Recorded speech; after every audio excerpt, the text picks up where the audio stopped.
ఎవరండి ఇంట్లో ఎవరైనా ఉన్నారా? సిలోహి గారు, ఇంటికి తాళం వేసినట్టుంది. సిలోహి లేదమ్మా, బజార్కి వెళ్ళింది. ఏం కావాలి మీకు? అవునా ఆంటీ, మీరు సిలోహికి ఏమవుతారు? ఏం కావమ్మా, పక్కింటి వాళ్ళం మేము. అవును, ఏ పని మీద వచ్చారు మీరు? సిలోహితో మిమ్మల్ని ఎప్పుడు చూడలేదే. నేను ఒక ఎన్జిఓ నుండి వస్తున్నాను ఆంటీ. మేము పూర్ పీపుల్కి హెల్ప్ చేస్తాం ఆంటీ. సిలోహి చాలా కష్టాల్లో ఉందని మా దృష్టికి వచ్చిందంటే ఆవిడ చాలా మంచి పనులు కూడా చేస్తారని విన్నానంటే ఆమెకు ప్రోత్సాహంగా 5 లక్షలు ఇద్దామని వచ్చామంటే. అమ్మా 5 లక్షలా? అదేదో అరుగులకు ఇవ్వండి అమ్మా, స్వార్థపరులకు కాదు. మీ మనసేంటో అర్థమవుతుంది. సిలోహికి డబ్బులు వస్తున్నాయని కుళ్ళు, అందుకే లేనిపోని చాడీలు మారండి అంటే. తల్లి, నువ్వు చెడ్డదాన్ని అనుకున్నంత మాత్రం నేను చెడ్డదాన్ని కాను. నేనేం చెప్తున్నా నీకు అర్థం అవడానికి చిన్న ఉపాయం చెప్తా, ఇలా రా. చెప్పండి అంటే. మంచి ఐడియా, అలాగే చేద్దామంటే. సిలోహి వస్తుంది. బాయ్ అమ్మా, నేను వస్తాను.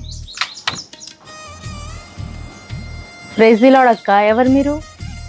నా పేరు సంధ్య. నేను ఒక ఎన్జిఓ నుంచి వచ్చాను. ఏదో మెసేజ్ వచ్చినట్టుంది. 50,000 ఎవరై ఉండొచ్చు? ఏం సిస్టర్ ఏదో అంటున్నారు? ఏం లేదు సిస్టర్, మీరు ఏ పని మీద వచ్చారు? మేము అనాథలకు ఫుడ్ పెడుతున్నాము, మీరు ఒక 10,000 ఆదుకుంటారేమని. Please sister. 10,000 కుదరదండి, నేనే చాలా ఇబ్బందులో ఉన్నాను. 1 రూపాయి కూడా లేదు నా దగ్గర. చూడండి సిస్టర్, ఒక 5,000 అయినా ఉన్నాయేమో. 5,000 కాదు సిస్టర్, ఒక 5 పైసలు కూడా లేవండి. ఏంటి డబ్బులు పడ్డాయని తెలిసినట్టే మాట్లాడుతుంది. పైసల కోసం ఎన్ని అవస్థలు తీసాం. లేక లేక ఎద్దెత్తలు ఎవరు నా అకౌంట్లో డబ్బులు వేస్తే పంచుకుంటూ పోతే నాకేం మిగులుతుంది? ఏంటి సిస్టర్ మీలో మీరు మాట్లాడుకుంటున్నారు?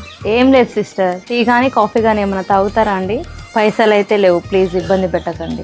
చాలా మంచి పనులు చేస్తారని విన్నాను, అనాథల కోసం అది కూడా చేయలేరా? ఏంటమ్మా ఊరుకుంటుంటే రెచ్చిపోతున్నావు? నేనున్నా ఇవ్వను. ఏంటంటే ఇప్పుడు ఇది నీ ఒరిజినల్ కలర్. నేను నీ దగ్గరికి డబ్బులు తీసుకోవడానికి రాలేదు, నీ కోసం అని మా సంస్థ వాళ్ళు 5 లక్షలు పంపించారు. ఈ గుణం ఏంటో చూద్దామని 50,000 పంపించి టెస్ట్ చేశాను. నీ దగ్గర 50,000 ఉంటే అనాథలకు 5,000 ఇవ్వడానికి కూడా ఆలోచిస్తున్నారు. నీ ఇలాంటి వాళ్ళని నమ్మి 5 లక్షలు ఇద్దామనుకున్నాము. థ్యాంక్ గాడ్, దేవుడు ఒక మంచి మనిషి ద్వారా తప్పించారు. మేడం అది కాదు మేడం, ప్లీజ్ మేడం. చాలా మందికి సహాయం చేశానండి, నా గురించి మీకు తెలియదు అనుకుంటాను. బాగా అర్థమైంది, మంచి చేస్తున్నానని ఎంత తిన్నావో ఏంటో. నీకు ఇచ్చిన 50,000 ఎలా వెనక్కి తీసుకోవాలో నాకు తెలుసు, కానీ ఒక్కటి మాత్రం గుర్తించుకో, నీ స్వార్థమే నిన్ను ముంచి వేస్తుంది. ఇప్పటికైనా మారు.